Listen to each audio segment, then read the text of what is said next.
What's up, YouTube? It is your boy JB, and I am here today with the review for The Haves and the Have-Nots. This is season 7. I believe this is episode 19. It'll be correct in the description bar and everything below. So, you guys, I do apologize if this video was late. Just a lot going on right now with work. That's really why I didn't record this last night. I had a terrible day yesterday. Terrible. But I did watch the episode. I just wasn't feeling it. The episode itself, it was a good episode, better than last week's episode. But you guys, without further ado, let's go ahead and just jump into this episode review, shall we? All right, you guys. So the episode starts up, and it picks up where I don't know if it picks up where the last one left off. It may have. You guys remember Colby and his bitches were in Veronica's pool, and you remember Veronica went in the house to get the gun. So Jeffrey is once again telling the bitches and Colby to get out the pool, but they like, she ain't gonna do nothing. He's like, she's going in there to get her gun. The bitches hopped out the pool, however. Colby stayed in the pool. I'm like, Colby, you really should get out that pool. You are in this woman's pool, and this woman doesn't have any kind of fucks to give about you, so she will shoot you.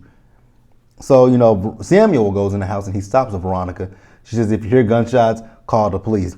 He says, you're not going to do that, and I'm not doing it because I don't want to deal with the cops. I'm like, Samuel, you're telling on yourself, buddy. So, you know, he says, let me go outside and take care of it. I can handle it. She says, don't tell me you go that way as well. He says, no, but I can go out there and talk to them. So, you know, she goes outside, and once again, like I said, Jeffrey is begging Colby to get out the fucking pool. So, nope, still not getting out the pool. He's like, you don't see the gun that she got? She's not going to do anything with that gun. I'm like, again, Colby, you might want to hop out the pool. Veronica is crazy.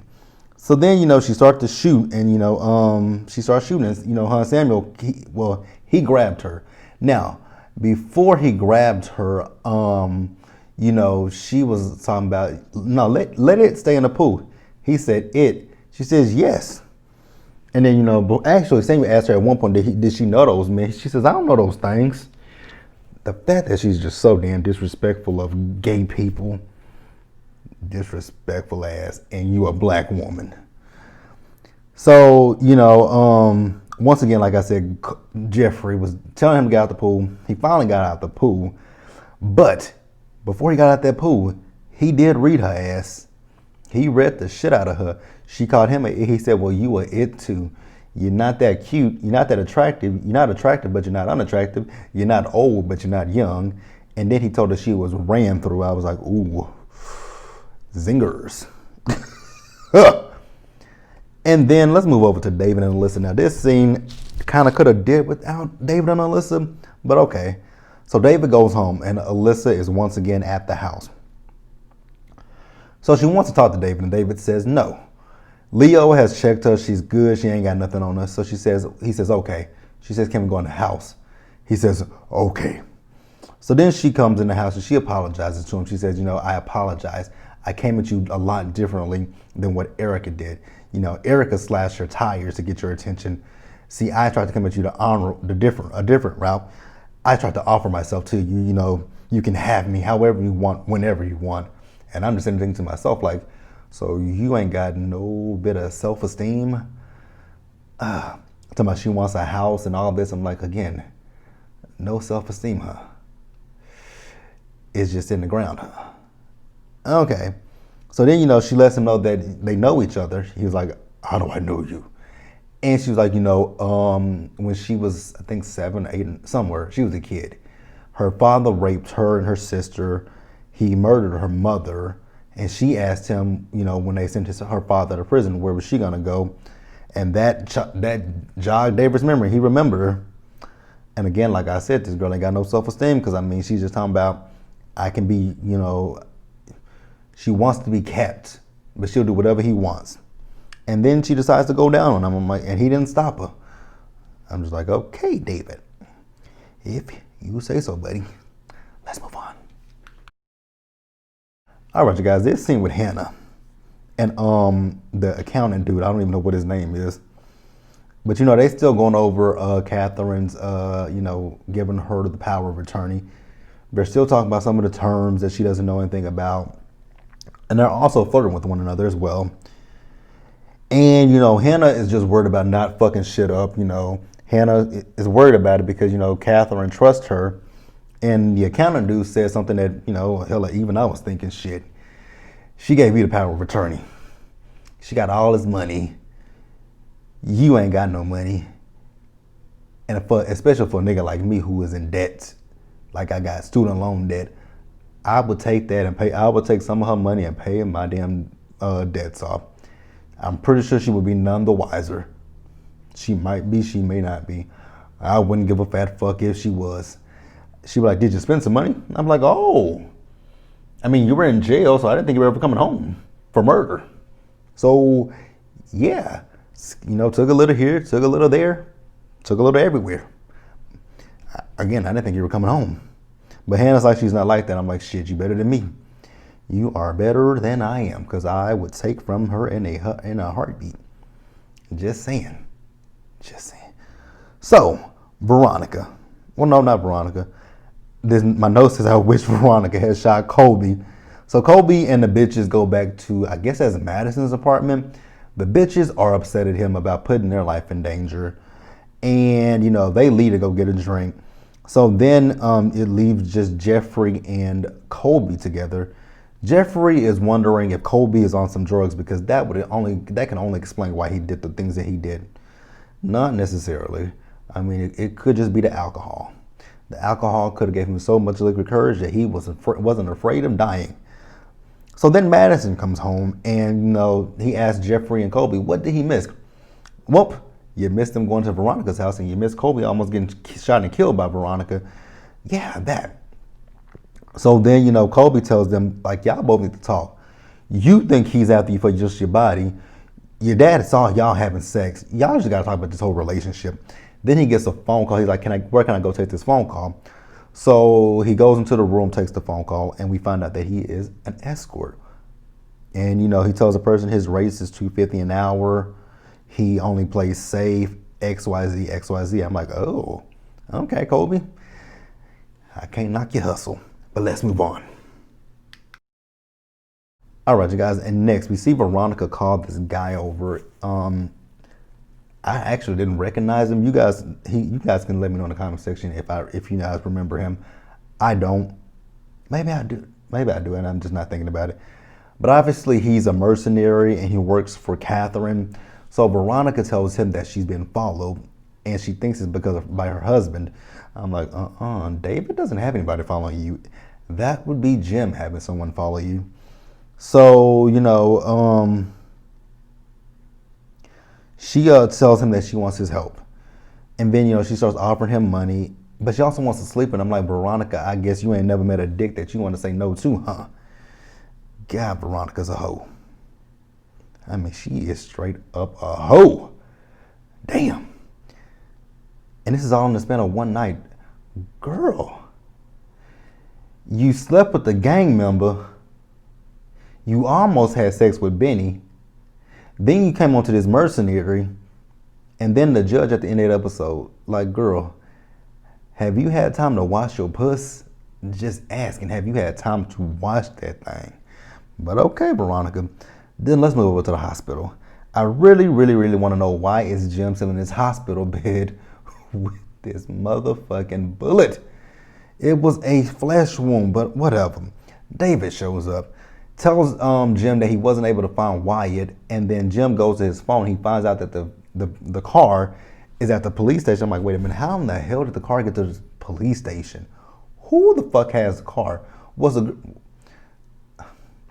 I mean, if the girl was in, well, no, because they went to the Iron, she took him to the Iron Bone. How the fuck did the car get to the police station? That is my question. And even still, if the car's at the police station, see, I think Wyatt just drove himself to the police station, but okay.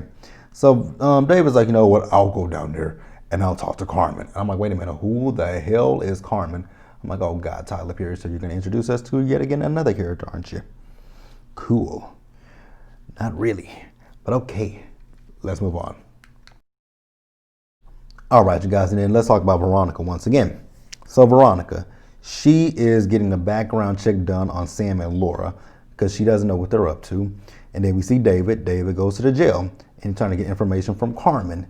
And we also find out a little bit about David and Carmen, not that much, but I guess David and Carmen had a little something going on in the past. He stopped talking to her because of Veronica. She said that she's not afraid of Veronica. He said that he knows that she's not afraid of Veronica.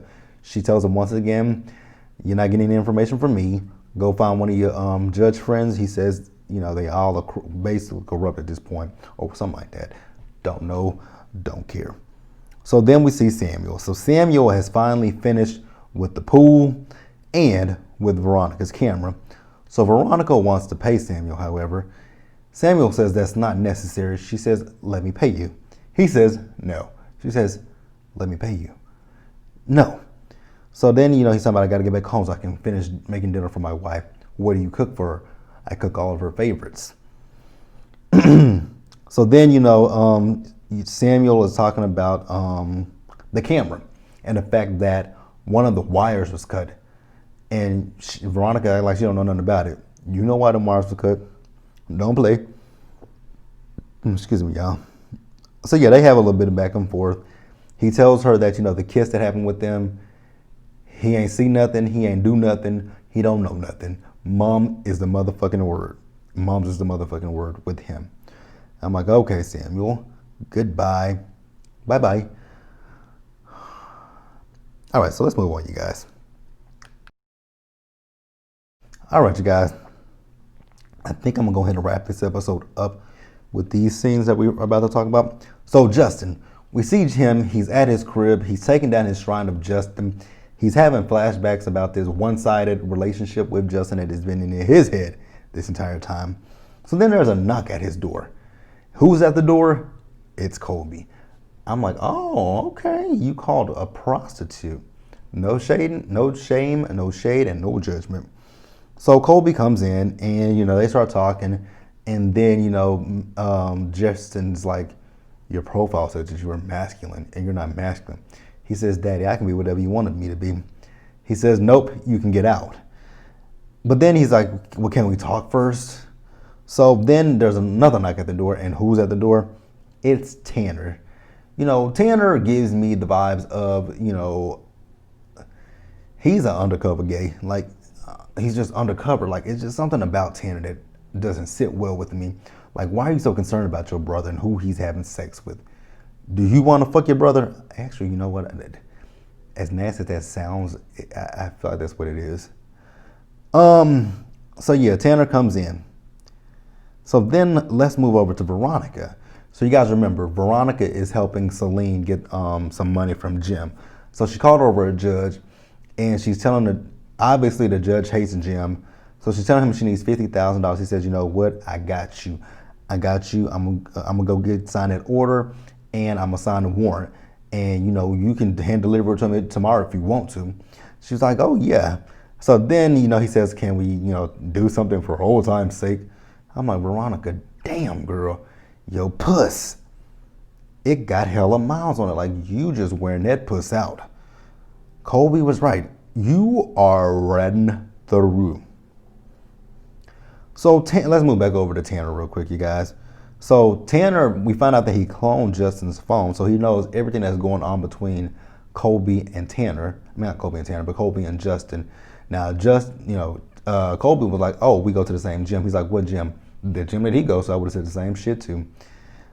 So, Colby's like, you know what? On that note, I'm just going to, dip out on y'all can have whatever this is. Whatever this is, y'all have it. Tanner was like, because I'm going to punch your face in. Colby told him, I'm not who you think I am. So Tanner goes to try to punch him, and Colby beat that ass, and I was here for it. I was like, yes, beat the fuck out of him, because he was beating the shit out of his ass, and he didn't leave without his money, because Justin ended up giving it to him. And then to close the episode out, now this scene was really out of place. They threw this scene in at the last minute. We hadn't saw them in this entire episode, but at the end of the last 5 minutes of the episode, we see Vinny. So Vinny got a call from, I guess, the chief of police that Catherine is still saying no, that she's not going to pay. So he calls Mama Rose, tells Mama Rose, hey, she's still saying no. So I'm guessing Mama Rose said, take him out. He says, okay, we'll make it look like an accident. So they go down to the basement and they're going to slit Wyatt's wrist. And I'm just sitting there looking like, oh, okay. We just go, okay. Now, the thing that caught me off guard was there was a black man that was on this side of Wyatt. I was just like, oh, where the whole black dude come from? Because y'all are racist. But okay, cool. But you guys, that was the episode. I don't know how long this video is, but I will say that this episode made up for last week's episode, terrible ass episode. But be sure to like this video, leave your comments, subscribe to the channel, hit that bell notification button so you guys are aware of when I drop anything else. Share this video. And until the next one, you guys, do me a solid favor out there. Stay safe. Take care of yourselves. Wash your hands. Wear your mask. And I will see you guys in the next one. Bye, guys.